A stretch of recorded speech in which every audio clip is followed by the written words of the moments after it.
So we're going to read Exodus 20, 19 through 24. And it and we're doing this because we're talking about the importance of of God's name. And remember, we kind of made a preference that in our room, if you say Yahuwah, Yahweh, Jehovah, Jehovah, we know that we're all talking about the God of Abraham, Isaac, and Israel. So I don't want you to get caught up on that because some say Jehovah, some say Yahweh. It's okay. We're talking about the same God. But it's important to know his name. So this is what I'm trying to get at. So calling him God or Lord is what I'm trying to say. It's not what we want to be doing. We want to call him by his name. And some people might be like, well, you know, Esther, Esther, say your name for me in Vietnamese, please. Say your full name. I always put her on the spot. Hi.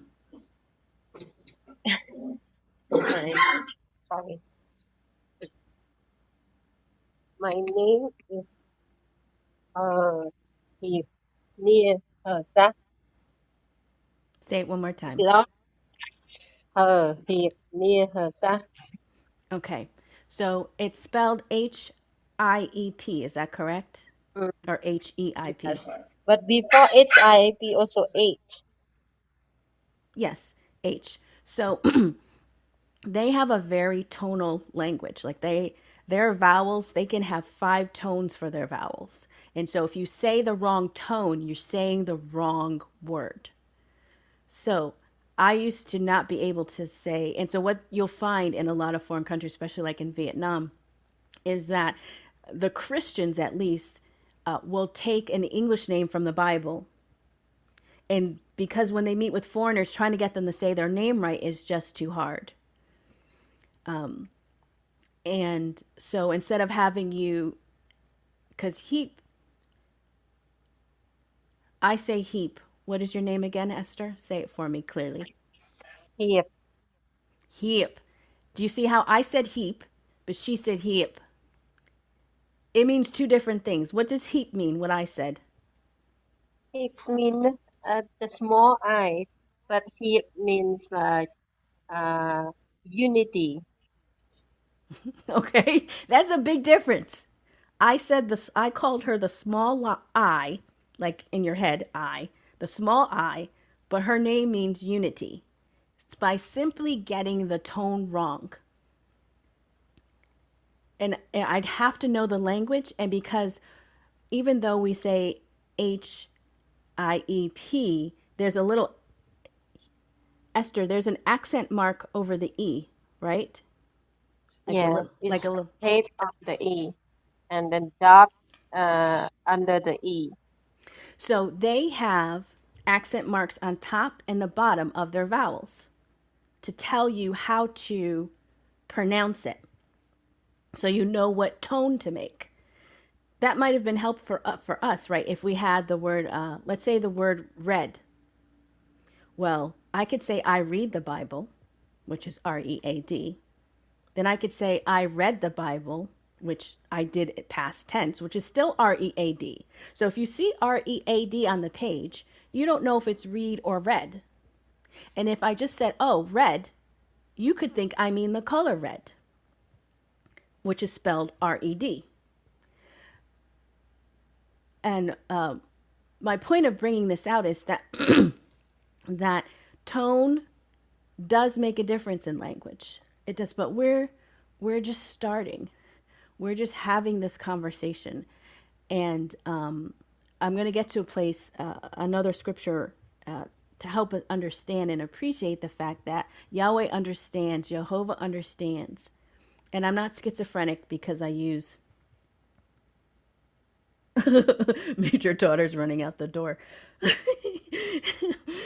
I'm not schizophrenic when I use Yahweh or Jehovah. It's because I realize there are different people in the room, right? But as we grow accustomed to each other and as new people begin to join, we may feel like, oh, they're saying the name wrong. Shabbat Shalom, Mama D. Shabbat Shalom, Kafi. Good to see you guys. Shabbat Shalom. So the point I totally lost what I was saying. Oh, I was talking about tone and and the name, right? And so if I say her name wrong, I'm calling her small I, like instead of saying unity. And so then it was just like, okay, well, just call me Esther, right? Which is not her birth name, but is a name that she goes by, the name that she will answer to. What happened? I don't know. I think like a year in, no, maybe a couple years in, I was like, you know what? I got convicted about it, and I said, you know what, Esther, I need to be able to say your name because I love you that much that I want to call you by your name. But I had to practice it. Hip, hip. Like I would have to, I'd have her record it for me on the phone. And then I'd have to listen to it and I'd have to work it. And sometimes I said heap. I'm like, come here, small I. Or I love you, small I. But she knew that I loved her. She knew that I was not mocking her or making fun of her, right? But that I honestly was trying, but it was just not my language. Does that give me an excuse? No, if I loved her and I planned to stick around, it'd be good. I should make the effort. But if I didn't make the effort and I call her Esther, because most of the time you guys hear me, everybody calls her Esther because that's the name she has there. She answers to that. If you call her Esther, she doesn't feel like she's being disrespected. But her real name is Heep. Heep. Did I say it right? Heep. Not yet, almost there. Right. Anyone else want to take a gander at saying her name? It's okay. She'll have to send me a voice note with that so that I can practice it because I will not be saying it today. Thank you. Thank you, Tareed. Right? And so, if it's not your culture, if it's not your language, but you're trying to learn, right? This is where I want us to be in this room. And I don't want us to be judgmental about whether someone says Jehovah or Yahweh or Yehu, or if they only, when they read the scripture, they just say Lord. Right? Okay. Enough of that. All right. So we are in Exodus 20, verse 19. So remember, in number 6, 22 to 27, we read that Jehovah said, now I say Jehovah. When I'm in other rooms, I say Yahweh because that's the culture of that room. When I'm in other rooms, I say Lord or God. Just depends on where I am. But personally, myself, I say Jehovah. And that's just because of the information that I've been taught and that I've seen with my own eyes and that I've gotten from people who speak and read Hebrew their whole life. And so to me, I'm like, someone couldn't come and tell me how to say Esther's name because they spoke Vietnamese for a couple of years, but they can't remember how to say it now, or they couldn't read her name, or they couldn't write her name in Vietnamese. But they want to tell me that this is how it is. And so I'm like, okay, I understand. We're all talking about the God of Abraham, Isaac, and Jacob. Right? So let's not have that judgmental. But it is important to know his name. And so we're going to find that out here in Exodus 20 through 24.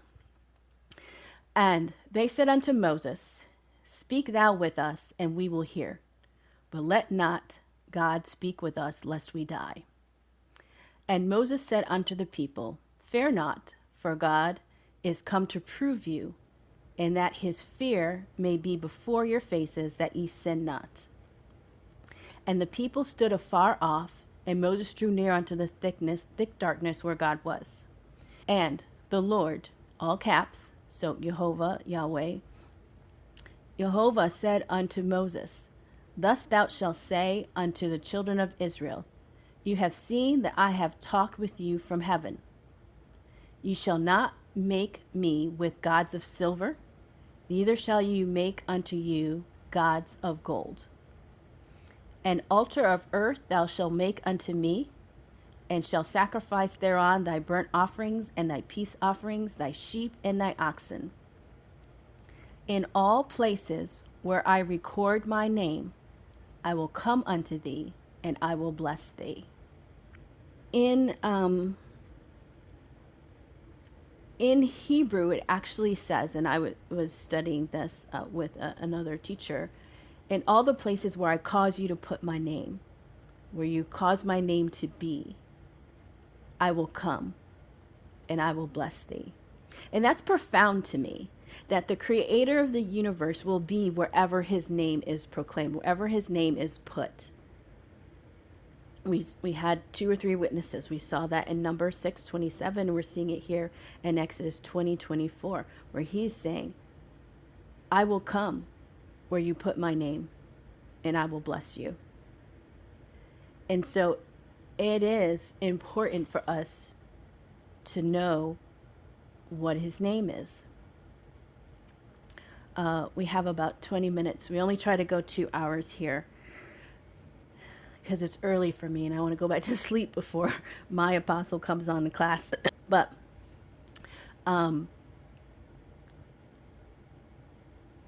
what we need to understand about the name. So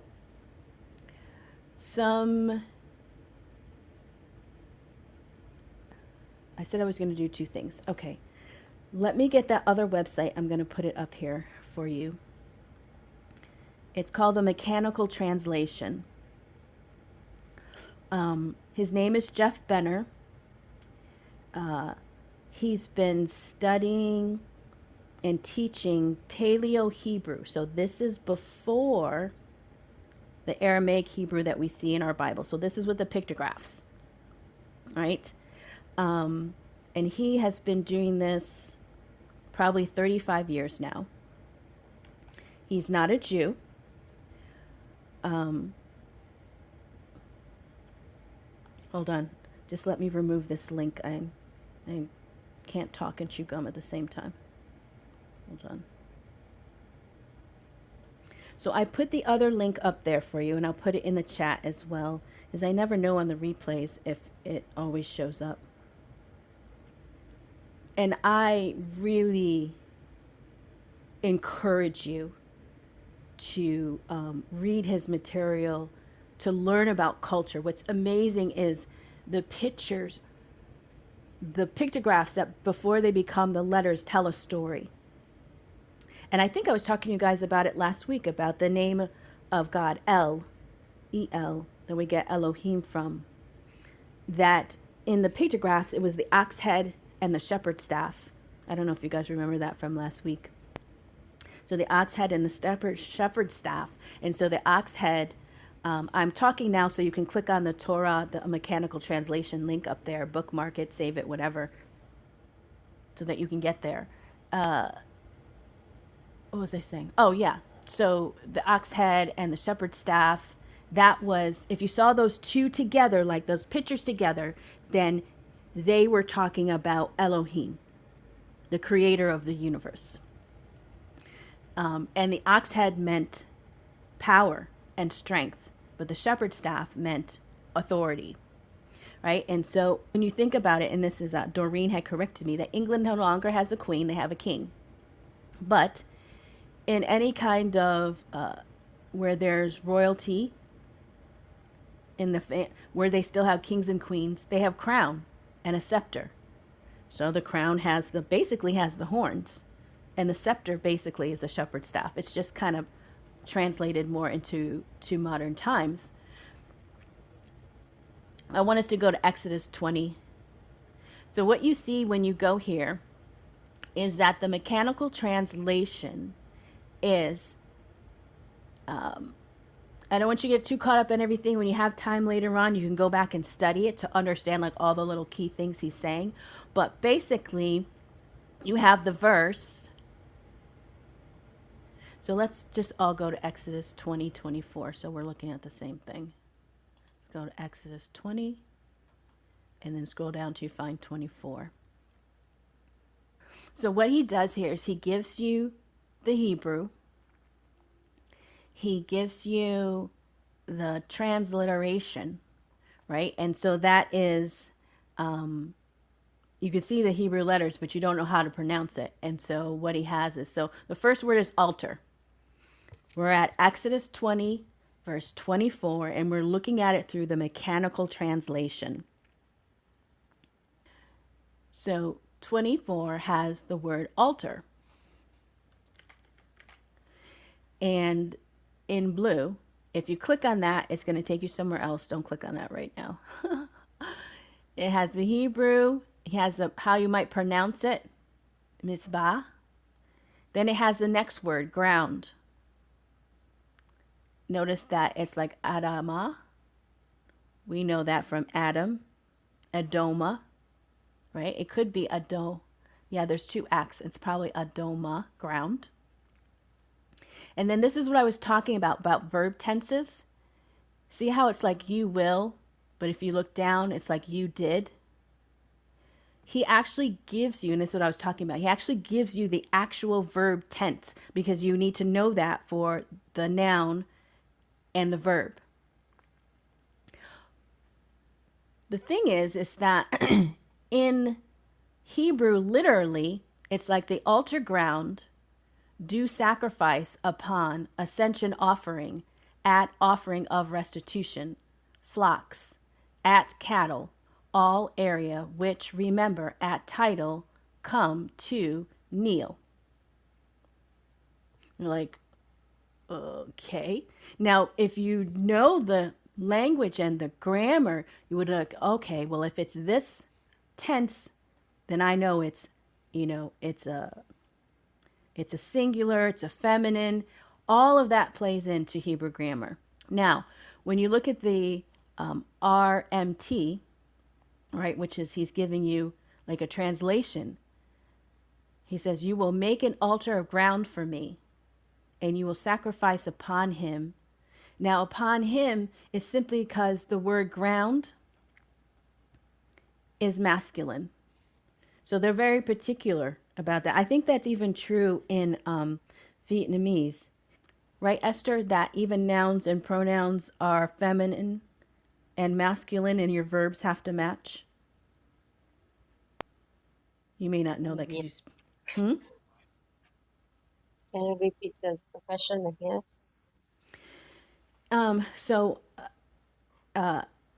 Esther's from the A-Day tribe, which is a tribe in Vietnam. It would be like, for you, if you're in America, it'd be like saying she's a Cherokee Indian, right? She is native to that land, right? To Vietnamese, they can tell the difference between them. For our eyes, we can't always tell the difference. Sometimes they can't tell unless they say the name. But so they have tribal people who lived there, and then the Vietnamese came, right? And so maybe it's just the Vietnamese language, Esther, and not A-Day. But don't they have masculine and feminine nouns? Do you know what I'm talking about? No, not really sound in the language. Okay. So not her language. In the Hebrew language, okay, this is, there's masculine and feminine, and there's singular and plural, and so your verbs have to match. So what's interesting is that we look at these words, but the translation is, you will make an altar of ground for me, and you will sacrifice upon him. He's talking about the altar, not a person. Your ascension offerings and your offerings of restitution, your flocks and your cattle, and all the areas where I will make my title remembered. I will come to you and I will exalt you. Let's read that again in the KJV. An altar of earth thou shalt make unto me, and shalt sacrifice thereon thy burnt offerings and thy peace offerings, thy sheep and thine oxen, in all the places where I record my name. I will come unto thee, and I will bless thee. Now, I will bless thee, I think, to us might be different than I will exalt thee. And yet, here, there's this verb, he will come and he will kneel. Learning You're welcome, ladies. You're welcome. This is stuff that it took me a while to find. I didn't just bump into this yesterday.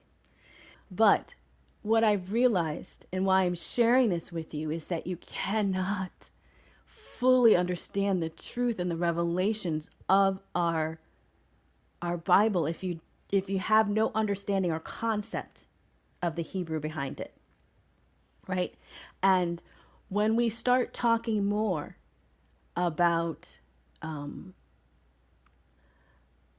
his name, when we start talking about that we are Israel, that we are included in the promises of Elohim to us. That's how come we always start in Isaiah 56, 1 through 8.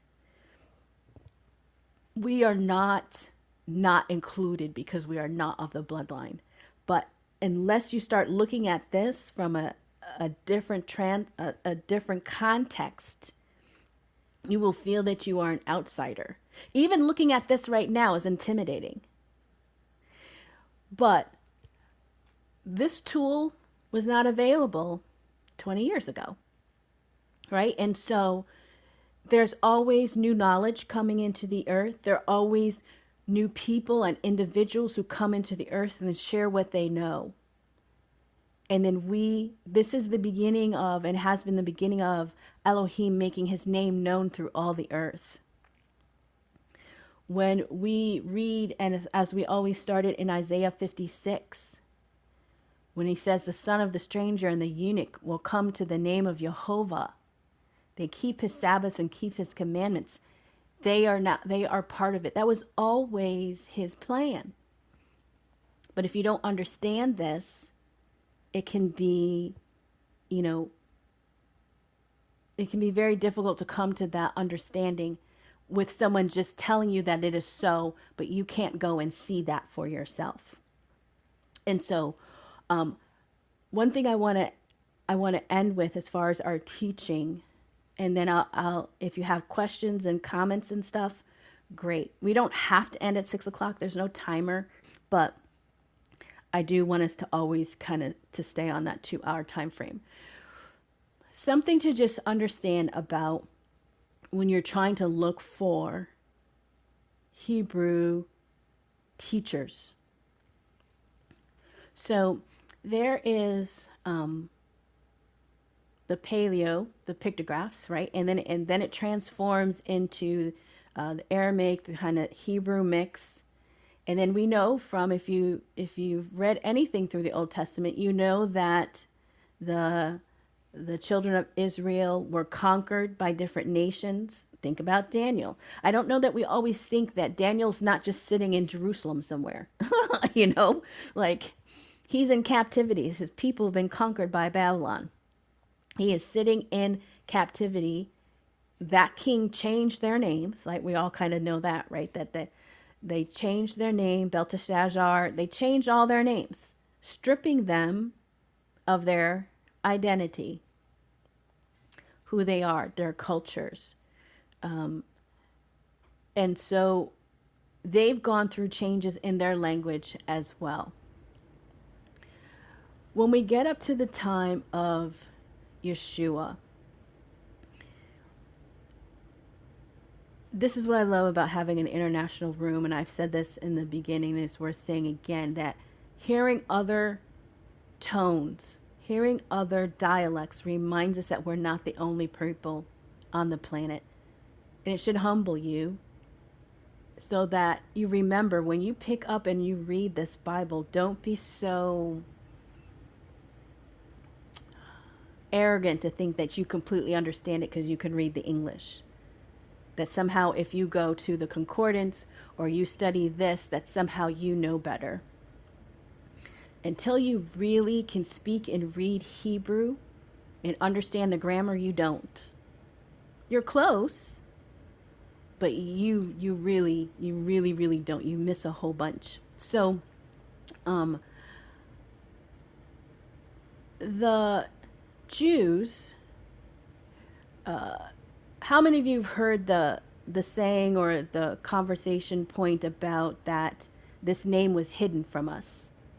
The name of God was hidden from us, and that we associate it to, and that within Jewish culture there are a lot of Jews who don't even say the name because they say it's too holy. Flash your mic if you've ever heard that.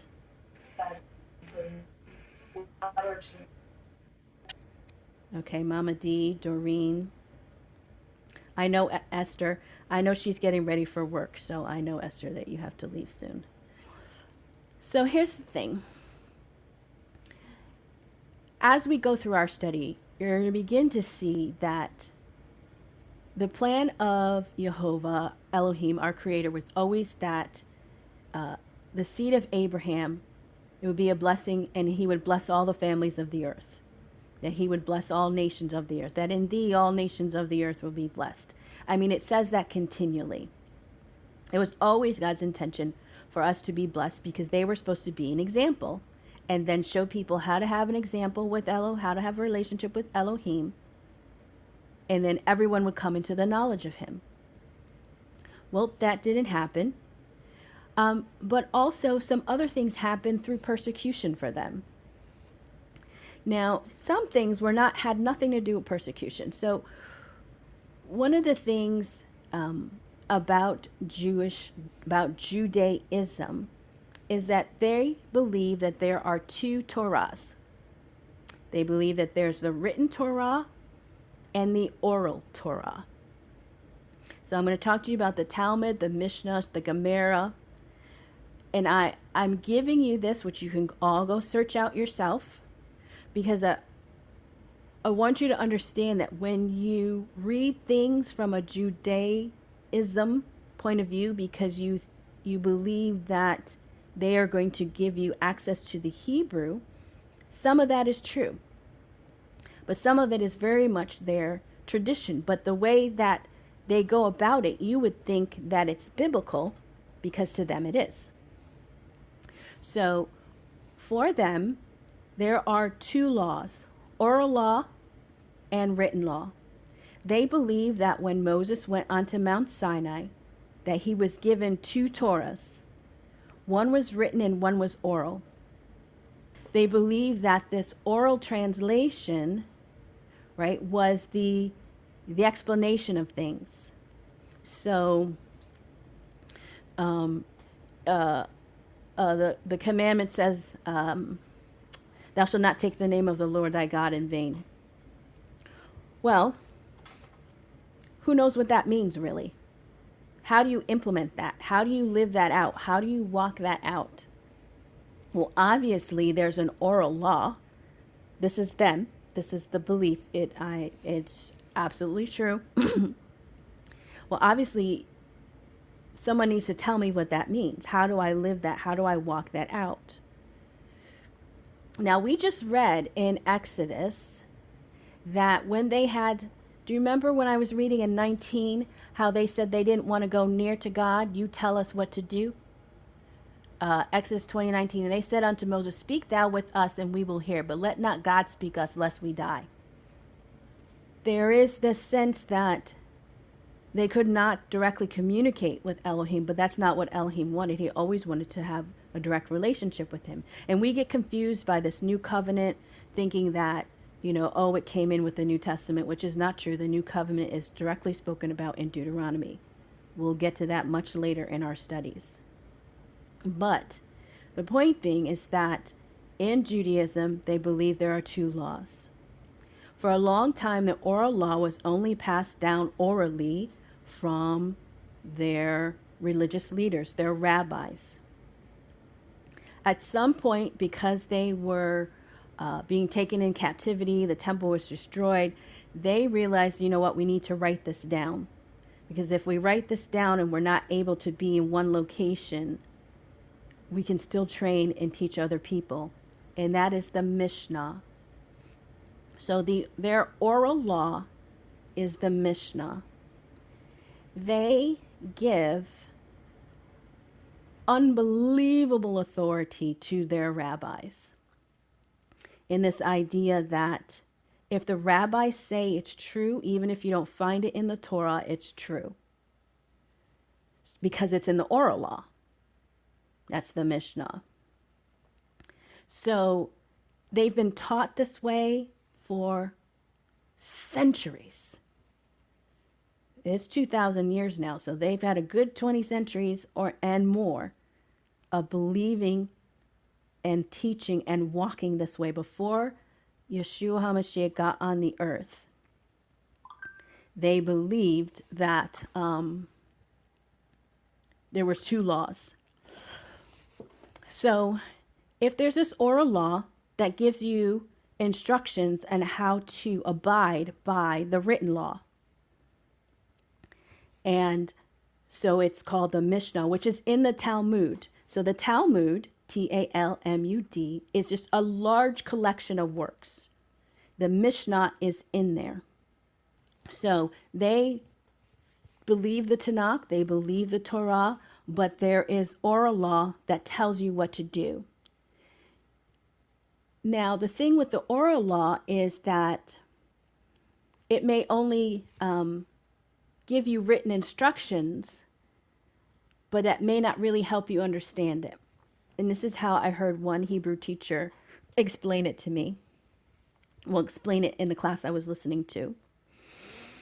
So let's say that you go to IKEA or Walmart or some store and you buy a piece of furniture that you have to put together yourself, right? Or you get some instructions to put together some piece of equipment by yourself, and there are written instructions. Well, you may open those instructions and look at them and be like, oh my gosh. In America, we have IKEA, and IKEA has a helpline. So it's like, even if you're looking at these instructions and you can't figure out what to do, you can actually call someone and they will explain to you the instructions that you're looking at. Now, you have instructions, they're there, but you still can't understand what to do. Or it's confused, or you get halfway through and it doesn't look like the picture. So what do? You're like, oh, you can't figure it out. It may take you all day to put together something, and it may come out crooked or whatever. You missed a piece. You didn't understand that the screw that was only, 2 inches was supposed to be used instead of the screw that was 2.5 inches, that kind of thing. So you need someone to explain to you the laws. That's the Midrash. So in the Midrash, you have a lot of rabbis discussing what they are thinking and how they would explain the Mishnah. So you don't understand. So you have the Torah, but the Torah has oral laws. That's the Mishnah. Well, while you're reading the Mishnah, you may not understand that because it was, 1,000 years ago. So then you have the Midrash, which is a bunch of, I don't want to say bunch, which is a group of different rabbis giving their opinions on how you execute that. And it may look different if you're in Egypt. It may look different if you're in Lithuania or Germany or Australia. One of the stories that I hear often from this one teacher is, his name is, I'll give it to you afterwards, but the point I want you to stay focused is if I give you the name, then you're going to go and look them up and not hear me. So just wait. I'm going to give you all the names. So what he said is he was born and raised an Orthodox rabbinical Jew. It'd been in his family. His great-grandfather, grandfather, father were all rabbinical Jews in this particular line. But then he always questioned the oral law. He's like, well, if it's not in the Torah, even at 10, he'll tell you in his testimony and stuff that even at 10, he is questioning his father. And his father's like, you're not old enough. You're trying to say that you know more than the hundreds of wisdom speakers that we have. And he was like, but it's not, I can't find it in the Torah. It's like, not. And his father would say, no, the rabbis said it. The rabbis have more authority on earth than God. This is truly what they believe. The rabbis were sanctified by God and given the authority to have authority on earth more so than God. So if they say so, this is it. So my point about the Midrash and the Mishnah. So there's this law in the Mishnah where when you get up in the morning, you have to put on your left shoe first. No, your right shoe first. but you don't tie it. You put on your left shoe, then you tie your left shoe, then you go to your right shoe and you tie it. And so, well, there's another rabbi who was like, well, we don't have shoelaces, but we still have to put on the right shoe first and then the left shoe. So this is the midrash. There's a, and the thing about it is there's a lot of wisdom in there. There are a lot of things that are not absolutely not true because they are laws made by them. Could they be practical and good laws to protect you and keep you safe? Sure. Do our parents give us laws that legally aren't binding in the earth? Like, you need to be home by 10. You need to finish your homework before you go outside. There's no legal law in the Constitution or in your government that says that that is so. But because you respect the authority of your parents, you abide by those laws. It's the same kind of idea, except they're fiddling with God and they're fiddling with the Torah. And they know this. They don't hide this. They accept this and they give extreme honor. Always. I think some cultures, we don't understand honor of elders and those of wisdom. Sometimes we do. But this is how they honor them. But that doesn't mean that there's not a lot of wisdom. Many of us have read books by Joyce Meyer, by T.D. Jakes, by Miles Monroe, and we've been blessed by them. They've encouraged. Many of us here have written books that have blessed other people's lives. There's nothing wrong with doing that. There's nothing wrong with going through the Mishnah, the Midrash, reading what they have to say. But it's not gospel law. It is not the Torah. If it contradicts the Torah, then you just don't do it. You what? Eat the meat and you spit out the bones. But for those in Judaism, this is absolutely true. So this becomes a problem when we start looking for Hebrew information to learn about our Jewish Jesus, and we start getting into Judaism, not fully understanding that a lot of what they are talking about and they live by gives authority to men. And these particular wise men have such authority even more so than God, to such that it says, well, you just do what the rabbi says. And when you get to heaven, it'll be okay. You just tell God you follow the rabbi and God will be like, oh, it's okay, I understand. That's how deep it goes for them. And so when you're looking for teachers and people to read, you have to be sure that they are not the type of Hebrew teachers who believe and subscribe to the Mishnah, the Midrash, the Talmud, the oral law. Now, many of them, the names I'm going to give you, they speak and read English. They're very much about the Gentile is coming into the understanding of their Hebrew. They may talk about the Mishnah or Midrash, but these gentlemen that I'm going to give to you will totally say, I don't find that in the Torah. And so they're outliers in their own communities, right? So even though, and two of them were not even born or raised Jewish, three of them were not even born or raised Jewish, but they are Torah observant. Some are very much Jewish in that they celebrate Hanukkah and Purim. And we know there's nothing wrong with celebrating those. They're Jewish traditions. They're not required that we do that, but they're Jewish tradition. There's nothing wrong with that. So when you're looking to study and you're listening, if you're going to listen to someone who's a rabbi, understand that you're listening to them for wisdom only and not gospel truth. And some things you'll have to be like, you better hope you have Ruach HaKodesh. Some people may just not want to go there because you're not that mature yet to be able to hear something and not believe everything that that authority person told you. So there are some people like that. I used to be like that, right? That if you were an authority and you told me something, then it was true. But it's important to understand the Hebrew. So what we have now we are having these individuals that Jehovah has raised up who completely have come out of, been born, raised, rabbinical Jew, read it, speak it. They're scholars in their own realm. But now they are bringing light to non-Jews, to the Gentiles, to understand the Hebrew Bible the way the Torah is written. No commentary, no interpretation.